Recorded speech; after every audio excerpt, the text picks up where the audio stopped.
Anasema hivi: ili sasa kwa njia ya kanisa hekima ya Mungu iliyo ya namna nyingi ijulikane, na falme na mamlaka katika ulimwengu wa roho, kwa kadri ya kusudi la milele alilolikusudia katika Kristo Yesu Bwana wetu.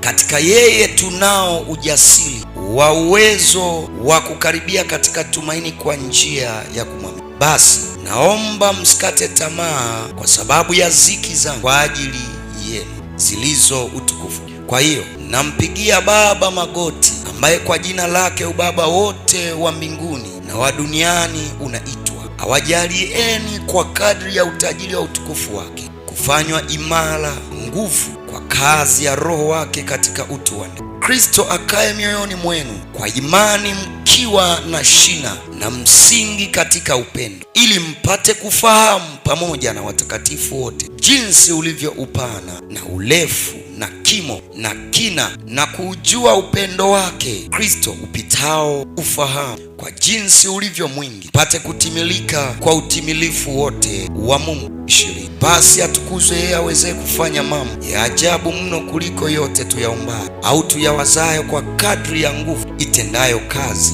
ndani. Naam, atukuzwe katika kanisa na katika Kristo Yesu hata vizazi vyote vya milele na milele. Tuitike amen. Jamani, Bwana asifiwe sana. Nimesema kichwa cha somo ni kukamilishwa, kuimarishwa na kuendelea katika imani. Ni mtumishi wa Mungu Paul. Nilianza nikazungumza Jumatano mahali fulani, tumfuate Mungu kama watoto wapendwa. Hatukuhama, tulikuwa katika kitabu cha Waefeso sura ya 5 na leo tuko sura ya 1. Tumeluka kidogo katikati, tumeingia sura ya 3.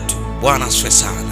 Lakini ni mwandishi yule yule Paul, mtumishi ambaye ameandika kitabu hiki mwaka 62 baada ya Kristo kutoka. Bwana asifiwe sana. Jamani, Bwana asifiwe. Jamani, haleluya. Ndo kaandika kitabu hiki. Bwana asifiwe sana. Akawaandikia Waefeso, na wakati anawaandikia huu waraka, ni waraka wapendwa sana na pacha wa waraka wa Kolosai, ambao unasadikika, na ukienda ulipelekwa, zote nyaraka zilipelekwa na mtu mmoja anaitwa Tikiko, akiwa ameagizwa kuwapelekea watumishi wa Mungu hawa. Jamani, Bwana asifiwe sana. Na waraka huu ndio waraka pekee ambao unasadikika ni waraka wa watu wa Laodikia waliokuwa wameandikiwa kwa ajili ya kufunua siri za Kristo, na maada kubwa na ujumbe mkuu ni Kristo na kanisa. Alikuwa anajaribu mfunua Kristo ndani ya kanisa, na ndio maana naona anazungumzia kanisa hapo, anasema huu ndo mwili wa Kristo.